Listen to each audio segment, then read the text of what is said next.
رب زدني علما سبحانك لا علم لنا إلا ما علمتنا إنك أنت العليم الحكيم. أعوذ بالله من الشيطان الرجيم. بسم الله الرحمن الرحيم. لا أقسم بيوم القيامة ولا أقسم بالنفس اللوامة أيحسب الإنسان أن لن نجمع عظامه بلى قادرين على أن نسوي بنانه صدق الله العظيم. سورۃ المدثر ہماری الحمدللہ مکمل ہو گئی تھی. اس کے بعد بیچ میں مجھے سفر پہ جانا پڑا. آپ پیچھے حضرت مولانا جاوید صاحب دامت برکاتہم عالی سے سورہ نور کی تفسیر سماعت فرماتے رہے. آج میں پھر حاضر ہو گیا. اب یہ آگے کا سلسلہ شروع کرتے ہیں. اس کے بعد سورہ قیامہ ہے. القیامہ اس کے نام سے ہی واضح ہے کہ اس صورت میں اللہ تبارک و تعالی نے قیامت کے مناظر کو بیان کیا ہے. اور یہ قرآن پاک کی جو آخری منزل ہے سورہ قاف سے شروع ہوتی ہے. اس پوری منزل میں اکثر صورتوں کے اندر بلکہ زیادہ تر حصہ قیامت کے مناظر پر ہی مشتمل ہے. اللہ کے یہاں حساب کتاب ہوگا، اس کی تیاری کرنی ہے. اسی کے لیے اس سے پہلے کی جو صورتیں ہیں ان میں قیامت کے مناظر بھی ہیں، احکامات بھی ہیں، لیکن قرآن کی آخری منزل میں اللہ تبارک و تعالی نے قیامت کے مناظر کو بیان کیا ہے اور ہمیں متنبہ کیا ہے کہ اس دن کو یاد رکھنا، اسے بھول نہ جانا. ایک دن تمہیں رب کی عدالت میں حاضر ہونا ہے اور حاضر ہو کر اپنی زندگی کے لمحے لمحے کا حساب دینا ہوگا. اس کو یاد رکھنا. کیا مناظر ہوں گے، مختلف انداز سے اللہ تعالیٰ نے ان کو بیان کیا.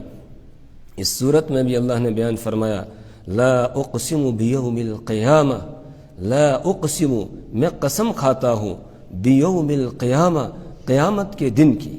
میں قسم کھاتا ہوں قیامت کے دن کی. ولا اقسم، اور میں قسم کھاتا ہوں بالنفس اللوامہ، ملامت کرنے والے نفس کی. ولا اقسم، اور میں قسم کھاتا ہوں بالنفس اللوامہ، ملامت کرنے والے نفس کی. لا اقسم میں جو لا ہے یہ زائد ہوتا ہے عربی زبان میں.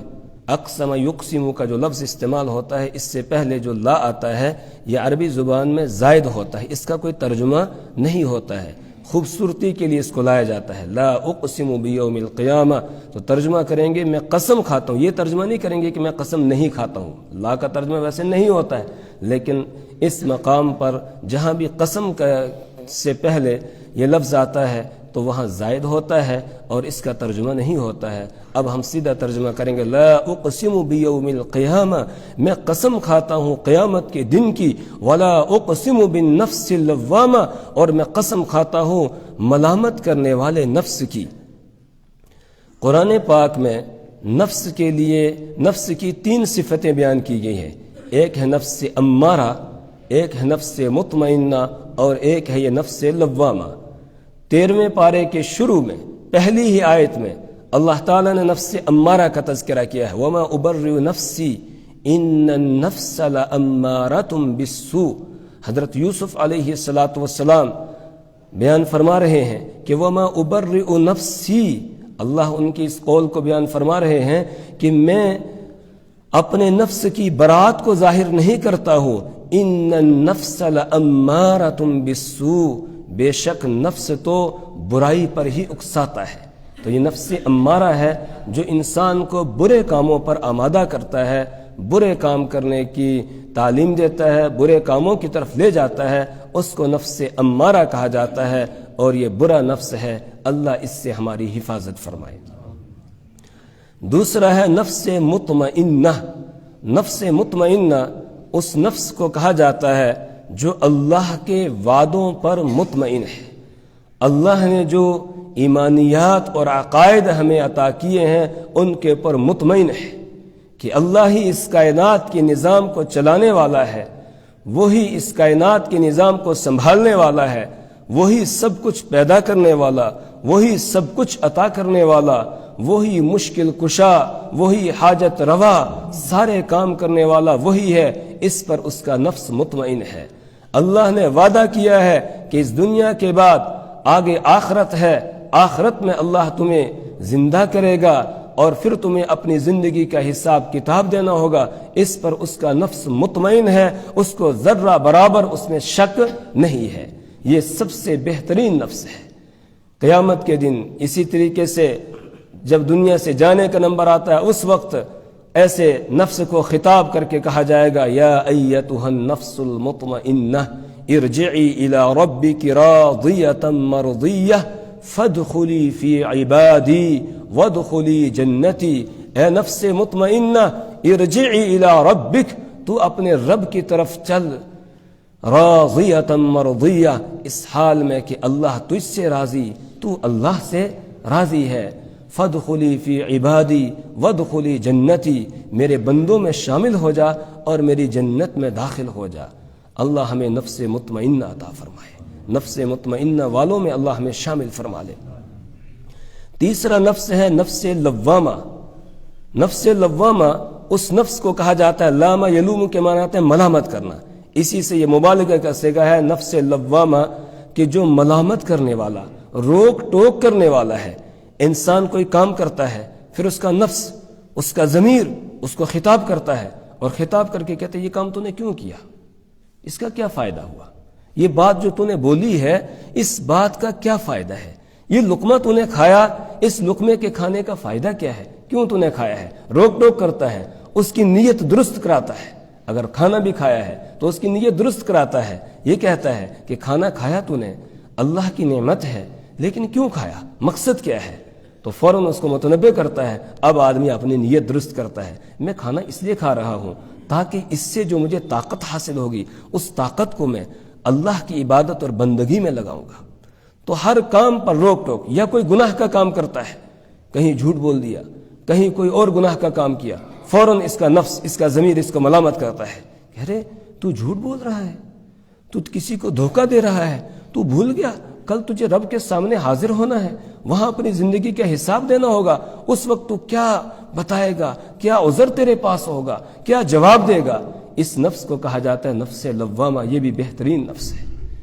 اسی نفس کی اللہ قسم کھا رہے ہیں، اور جس انسان کا ضمیر مرا نہ ہو، زندہ ہو، بیدار ہو، اس کا نفس اس کو ضرور ملامت کرتا ہے اور روک ٹوک اس کو کرتا ہے، اور پھر اب آدمی کی مرضی ہے کہ وہ رکے یا نہ رکے، لیکن ضمیر ضرور اس کو متنبہ کرتا ہے، تو نے یہ ٹھیک نہیں کیا، تو نے کسی کو تھپڑ مارا یہ ٹھیک نہیں کیا، کسی کو گالی دی تو نے یہ ٹھیک نہیں کیا، کسی کا تو کچھ لے رہا ہے، چھین رہا ہے، یہ تو ٹھیک کام نہیں کر رہا ہے، نفس اس کو ملامت کرتا ہے، اسی کو نفس لوامہ کہا جاتا ہے۔ اللہ اس کی قسم کھا رہے ہیں کہ وَلَا أُقْسِمُ بِالنَّفْسِ اللَّوَّامَةِ، اور قسم ہے ملامت کرنے والے نفس کی، میں قسم کھاتا ہوں ملامت کرنے والے نفس کی۔ یہ قسم کھائی، قسم کے بعد جواب قسم ہوتا ہے، جواب قسم یہاں پر محذوف ہے، وہ ہے لَتُبْعَثُنَّ، کہ میں قسم کھاتا ہوں قیامت کے دن کی، میں قسم کھاتا ہوں نفس لوامہ کی، اے انسانو لَتُبْعَثُنَّ، تمہیں ضرور بضرور اٹھایا جائے گا، زندہ کیا جائے گا، اپنے رب کی عدالت میں حاضر کیا جائے گا، اور پھر تمہیں اپنی زندگی کے ایک ایک لمحے کا حساب دینا ہوگا۔ لیکن انسان غفلت میں پڑا ہوا ہے، وہ یہ سمجھ رہا ہے جب میں مر جاؤں گا میری ہڈیاں ریزہ ریزہ ہو جائیں گی، چورا چورا ہو جائیں گی، اس کے بعد پھر کون مجھے زندہ کرے گا۔ اَيَحْسَبُ الْإِنسَانُ أَن لَّن نَّجْمَعَ عِظَامَهُ، کیا یحسب خیال کرتا ہے، گمان کرتا ہے، الانسان انسان، کیا انسان یہ سمجھتا ہے، یہ خیال کرتا ہے، یہ گمان کرتا ہے، الن نجمع، کہ ہم ہرگز نہیں جمع کریں گے، عظامہ، اس کی ہڈیوں کو، وہ یہ خیال کرتا ہے اس کی ہڈیاں بوسیدہ ہو جائیں گی، پھر ہم ان کو ہرگز نہیں جمع کریں گے، ان کو اکٹھا نہیں کریں گے، نہیں نہیں ایسا نہیں ہے، میں سب کو اکٹھا کروں گا، میں سب کو اٹھاؤں گا، ہڈیوں کو جمع کروں گا، ذرات کو جمع کروں گا، میرے لیے کوئی مشکل نہیں ہے۔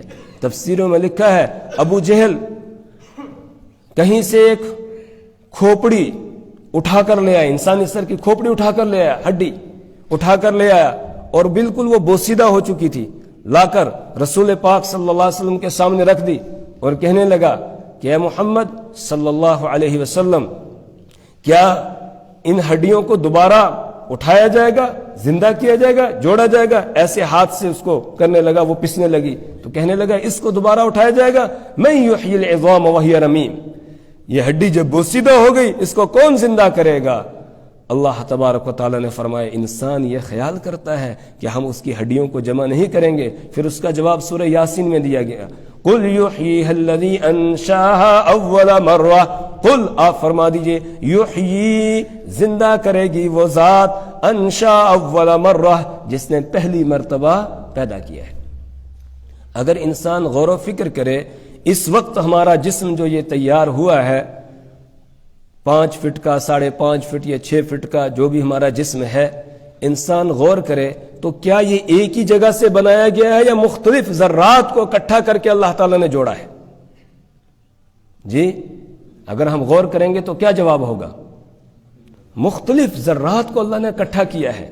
ہم کھانا کھاتے ہیں، ایک آسان سی مثال سے سمجھا رہا ہوں، کھانا کھاتے ہیں، ہمارے دسترخوان پر مختلف چیزیں ہوتی ہیں، کہیں سلاد رکھا ہوا ہے، کہیں پر سالن ہے، کہیں روٹی ہے، کہیں چاول ہے، یہ ساری چیزیں ہیں۔ تو یہ زمین کے مختلف جگہوں سے تیار ہوئی ہیں اور پھر ہم تک یہ پہنچی ہیں، ہم اس کو کھا رہے ہیں، کھانے کے بعد اس سے خون تیار ہو رہا ہے، اسی خون سے گوشت بن رہا ہے، اسی خون سے ہڈیاں بڑھ رہی ہیں، سارے جسم کا نظام اس سے اللہ تعالیٰ چلا رہے ہیں، جسم بڑھ رہا ہے۔ تو یہ مختلف ذرات کو اس وقت بھی اللہ اکٹھا کر رہا ہے اور اکٹھا کر کے ہمارے جسم میں جمع کر رہا ہے۔ تو یہ ہمارا جسم بکھرا ہوا تھا، گویا اس کو اللہ نے اکٹھا کیا ہے۔ واللہ انبتکم من الارض نباتا، اللہ تم کو زمین سے اگاتا ہے، زمین سے، ساری چیزیں زمین سے متعلق کر دی اللہ تبارک و تعالیٰ نے۔ تو جو پروردگار اس وقت ہمارے جسم کو اکٹھا کر رہا ہے، کیا جب ہم مر جائیں گے ہمیں دفن کر دیا جائے گا، پھر ہماری ہڈیاں ریزہ ریزہ ہو جائیں گی، ہمارے جسم کا گوشت گل سڑ جائے گا، اس کے بعد پھر مٹی کے ساتھ مل جائے گا، تو کیا دوبارہ اٹھانا اس کے لیے کوئی مشکل ہے؟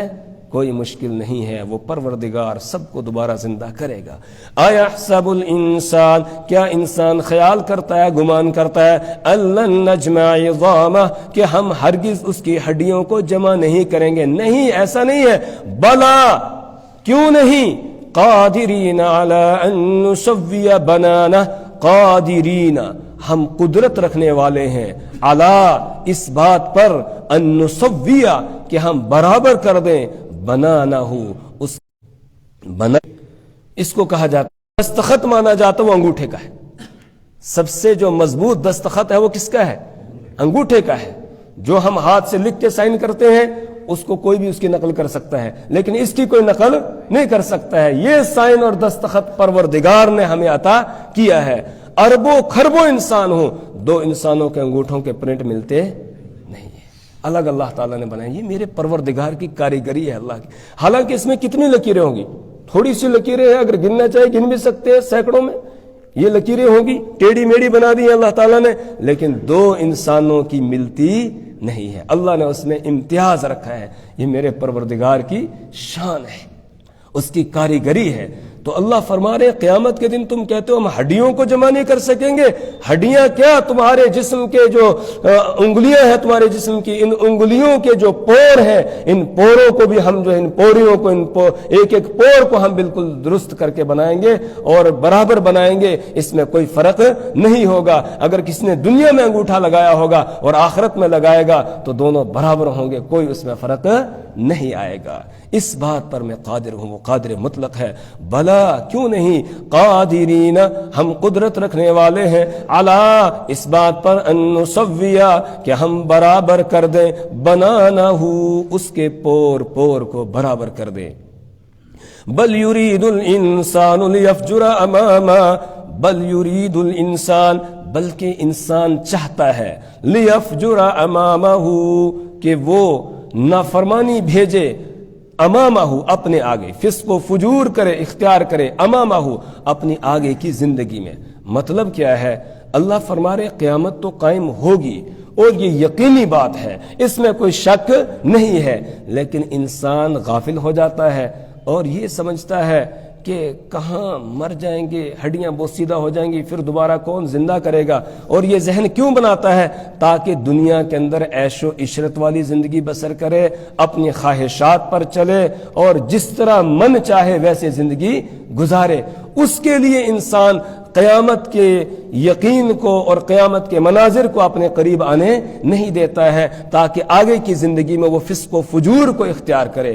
اس لیے کہ جب اس بات کا یقین ہوگا مجھے رب کے سامنے حاضر ہونا ہے، اپنی زندگی کا حساب کتاب دینا ہے، پھر وہ خواہشات پر چلے گا؟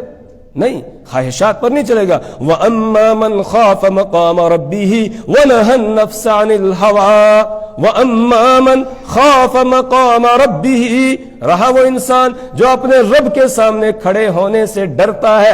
وَأَمَّا مَنْ خَافَ مَقَامَ رَبِّهِ وَنَهَى النَّفْسَ عَنِ الْهَوَىٰ، وہ اپنے نفس کو خواہشات سے روک لیتا ہے۔ ونہا، وہ روک لیتا ہے، نفس، اپنے نفس کو، ہوا، اپنے خواہشات کے پیچھے چلنے سے روک لیتا ہے، پھر خواہشات پر وہ چلتا نہیں ہے، پھر وہ رب کے حکموں کا منتظر رہتا ہے کہ رب کا کیا حکم ہے، اس کے مطابق چلتا ہے، اور پیارے رسول صلی اللہ علیہ وسلم کا طریقہ کیا تھا، اس طریقے کے مطابق وہ زندگی بسر کرتا ہے، پھر اپنی خواہشات پر وہ چلتا نہیں ہے۔ لیکن جب اس کا یہ نظریہ اور عقیدہ کمزور ہو جاتا ہے، بعث بعد الموت کا، مرنے کے بعد دوبارہ زندہ کیے جانے کا، تو پھر وہ فسق و فجور کے اندر مبتلا ہو جاتا ہے۔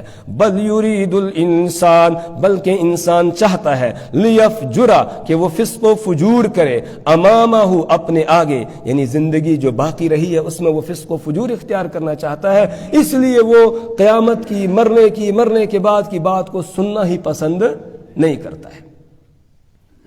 بہت سارے لوگ کہتے ہیں جی ان مولویوں کو کیا ہو گیا، بس یہی مرنا ہے مرنا ہے مرنا ہے مرنا ہے، اسی کی بات کر رہے ہیں، کچھ دنیا کی بات بھی تو کرو جی، ادھر بھی جینا ہے، اس کی بھی کوئی بات کرو، اس کی بات ہی نہیں کرتے ہیں۔ اصل بات یہ ہے کہ ان کو آخرت کا یقین نہیں ہے، وہ سمجھتے ہیں بس دنیا کی زندگی ان ہی الا حیاتنا الدنیا نموت ونحیا، کہ بس یہی دنیا کی زندگی ہے، یہیں ہم جیتے ہیں اور یہیں ہم مرتے ہیں، وما نحن بمبعوثین، اور ہمیں اٹھایا نہیں جائے گا۔ اللہ فرما رہے یہ وجہ ہے۔ اور پھر جب یقین کے ساتھ اور دلائل کے ساتھ ثابت کیا جاتا ہے قیامت آئے گی، تو پھر مذاق کے طور پر پوچھنے لگتا ہے، یسأل ایان یوم القیامہ، یسأل، وہ پوچھتا ہے، ایان، کب ہوگا، یوم القیامہ، قیامت کا دن، قیامت کب آئے گی، قیامت کا دن کب آئے گا، یہ پوچھنے لگتا ہے۔ اللہ فرما رہے ہیں قیامت کا دن کب آئے گا، اس کی تاریخ کے بارے میں پوچھ رہا ہے، اس کی تاریخ کو ہم نے پوشیدہ رکھا ہے، وہ اس کا علم صرف اللہ کو ہے، اللہ کے علاوہ کسی اور کو نہیں دیا گیا، کسی فرشتے کو، کسی نبی کو، کسی ولی کو، کسی کو بھی نہیں دیا گیا۔ انما علمها عند اللہ، اس کا علم تو اللہ کے پاس ہے۔ ان اللہ عنده علم الساعہ، بے شک اللہ ہی کے پاس ہے قیامت کا علم۔